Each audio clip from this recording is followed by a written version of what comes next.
Pronto, o almoço.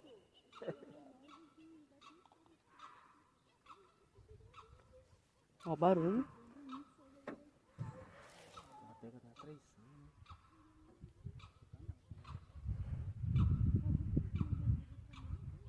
Já era.